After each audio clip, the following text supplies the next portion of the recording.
Okay, welcome back to another APUSH History Lecture, and in this particular case we are going to be taking a look at the Civil War itself. So we've been leading up to this for some time, taking a look at the causes of the Civil War. Now we're actually going to take a look at what happened once the Civil War got going.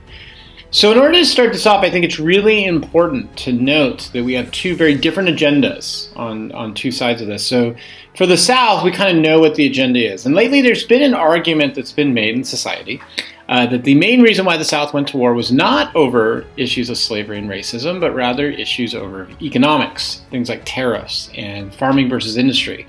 Those things do play a role, don't get me wrong, but they're not as big of a role as people might think. If you look at every single secessionary document produced by the South, all of them talked about the need to protect slavery, except for one. There was one state that was slightly different.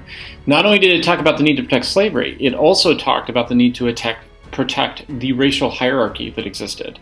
So again, for the South, the issue really is about race and about slavery. What about for the North? For the North, at the beginning of the war, Abraham Lincoln really saw the issue as being one of keeping the country united. He really was willing to compromise on the issue of slavery and make sure that slavery could remain in the South, and then one day maybe it would fade away. So when does this change? Well, it takes place around 1863. It actually takes a while for Lincoln to come to the belief that actually the Civil War is about getting rid of slavery itself. Now, there were some other issues that were really important, though, during the war that we need to take a look at. As the war got going, even though the primary issue beginning the war was slavery, during the war, Abraham Lincoln and Northern Republicans are going to finally pursue what the Federalists had always wanted. And this was one of the biggest mistakes the Democrats made. By seceding and by allowing the South to secede, the Democratic Party made a huge error at the time because it allowed for the Republican Party, which was not the Federalist Party but adopted many of the Federalist positions, to finally do what the Federalists had always wanted. They began industrializing on a mass scale, creating a market economy and centralizing more and more power in the presidency. And at that point, there was nobody in the Congress really to stop them. So what's my thesis overall? My thesis really is this. Since the election of 1800, the Jeffersonians had won the day. The Jeffersonian Party, the Democratic Republicans, become the primary party. Up until 1830, they're the primary party, and then after that, they hold dominance, basically all the way up to 1860. The Civil War is going to change that. Ever since the Civil War, the Jeffersonian Party, the Jeffersonian beliefs, have basically become secondary. The Federalists are going to win, and they're going to win through the power of the Republican Party.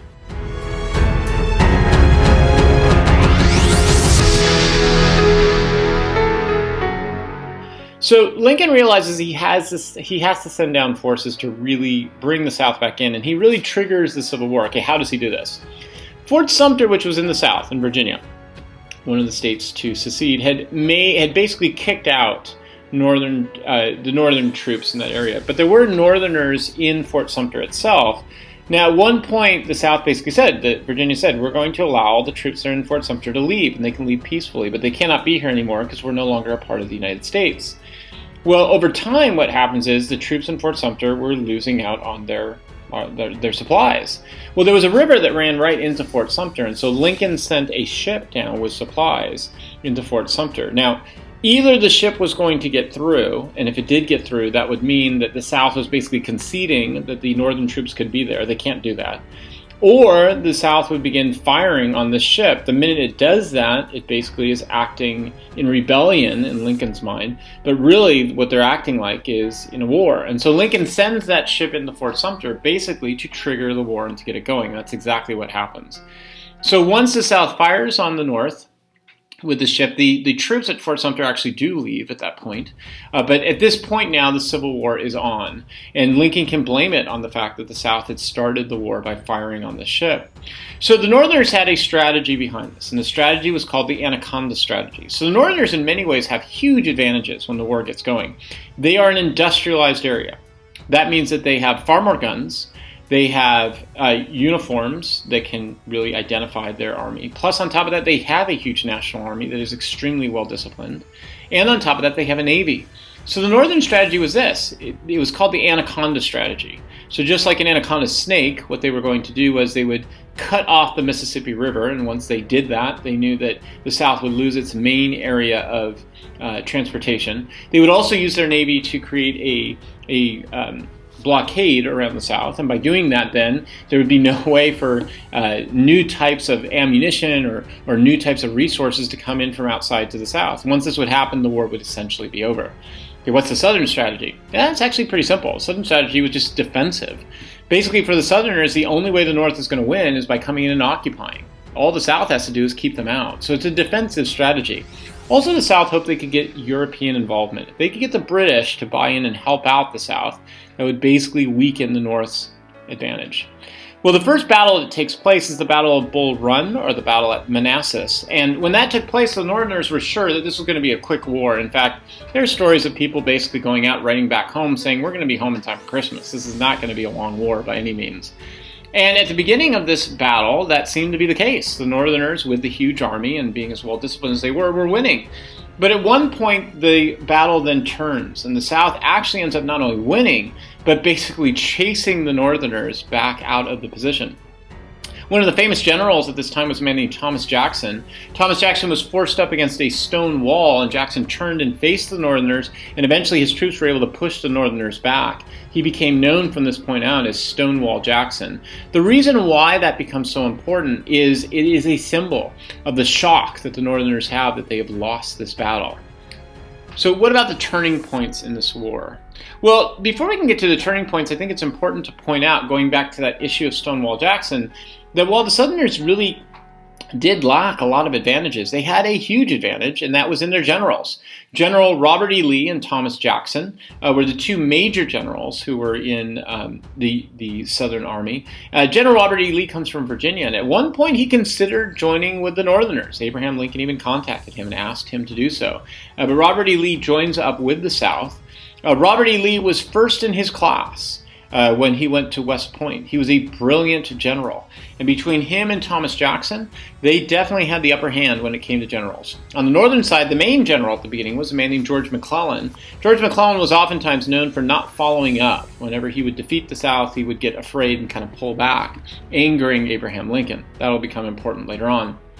So throughout most of the early battles, the South was winning because of the amazing leadership of General Robert E. Lee and Thomas Jackson. That changes, though, with the Battle of Antietam, and it changes really for an ironic reason. So at one point, some of the people from the North found a whole bunch of battle plans wrapped around cigars out on the battlefield. And it turned out that accidentally the generals and some of the lower groups of people in the South had left their battle plans out wrapped around these cigars. This gets all the way up to George McClellan, and it allows him to defeat General Robert E. Lee at the Battle of Antietam. However, George McClellan does not follow up and chase Robert E. Lee. That actually gets Lincoln to fire him. And then after that, Lincoln issued the Emancipation Proclamation. Okay, this is really important. I want to take a second for this.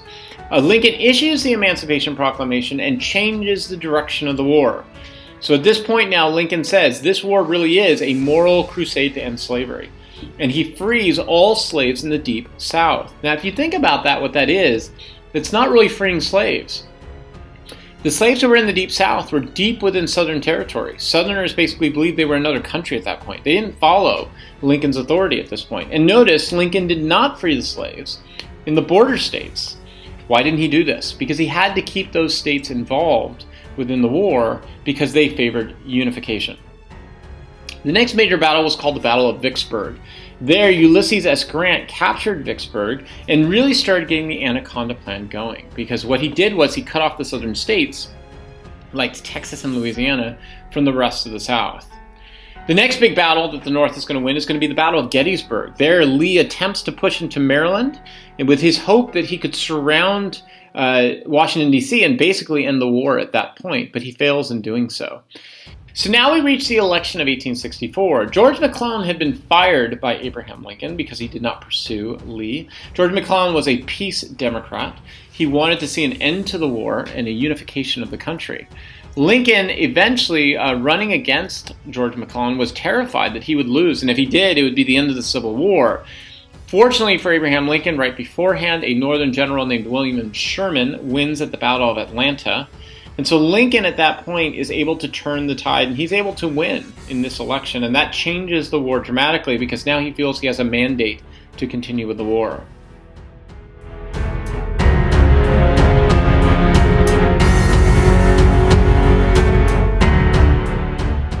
So now we get to the ending of the war, which takes place between 1863 to 1865. It is a long ending. England, up until this time, had been considering joining in on the southern side and allying with them. The problem for England was they had a huge abolitionist contingent within their country, and England is a parliamentary government. So their fear is if they allow for them to join up with the South, that they're going to lose, the parliament will lose in numerous elections coming forward. So England eventually backs away from doing so, and in doing that, the Confederacy loses a huge possibility for them to be supported from the outside. On top of that, the Confederacy is an interesting government. They actually kill themselves in a sense. Now, the Confederacy started under the notion of going back to the Articles of Confederation and having states' rights. Well, that's really hard to fight a war like that. When you're attempting to fight a war in which you allow for the states to just make their own decisions, good luck of having any kind of organization by which you can run an actual war. I'll give you one quick example of this. So Jefferson Davis, who was the president of the Confederacy, at one point called for taxes in order to help build up the army, to which all the states said, that's fine, it just has to be completely voluntary and none of us are going to do it. Well, if you can't get that kind of basic effort from everybody, good luck at trying to run a war effort. So in the midst of all of this, one of the Northern generals, Sherman, is going to lead in what's called total warfare, which is sort of the modern form of warfare. It's based upon the idea that not only are you fighting a typical military fight, but you are going to fight psychologically against everyone. So he basically marches through Georgia, and as he goes through, just allows his soldiers to do whatever they want. They burn plantations to the ground. They destroy everything. And in doing that, the hope is that psychologically they will defeat the South. Finally, we get to the last battle in 1865, the Battle at Appomattox. And at that point, literally, Lee's forces are going to come up against Ulysses S. Grant. And this is it. This is the big confrontation everybody's been looking forward to. Everybody knows about Robert E. Lee. Everybody knows about Ulysses S. Grant. The question is, who's going to beat whom? Ulysses S. Grant, one of the reasons why he wins so often is not because he was some amazing general. In fact, he graduated West Point last in his class. He was known to be an alcoholic. The reason why Ulysses S. Grant is so amazing is because he has a huge population. Whenever he would go into battle, he could just overwhelm his opponents with the amount of people he had. The way that the last battle went at the Battle of Appomattox is that Ulysses S. Grant and Robert E. Lee's forces met each other and fought. And then they formed this sort of like horizontal line where Lee's forces turned to the west and Ulysses just followed him. And over time, Robert E. Lee's forces were so exhausted, they literally were falling down from exhaustion on the battlefield. At that point, Robert E. Lee signs the surrender papers at Appomattox, and that is the end of the Civil War.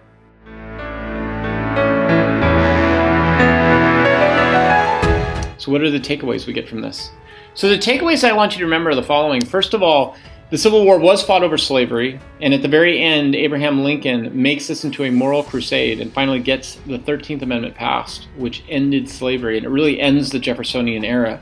The other thing that ends the Jeffersonian era is what Lincoln is able to do during the time when the Democrats are gone. He centralizes government and performs massive industrialization for the war effort, but also for the long term for the economy. For example, the Morrill Land Grant was passed. This allowed for new educational institutions to be built. What are these educational institutions? Colleges that will train people in math and science for the purpose of industrialization. Homestead Acts were passed. These were incentives given for people to move out to the West. Now you might say, oh, that sounds like farming to me, which yes, it does, except there were grants for railroads at the same time. And so the purpose of this really was to move people out to the West, create more railroads, and at the hubs of these railroads, cities would grow up.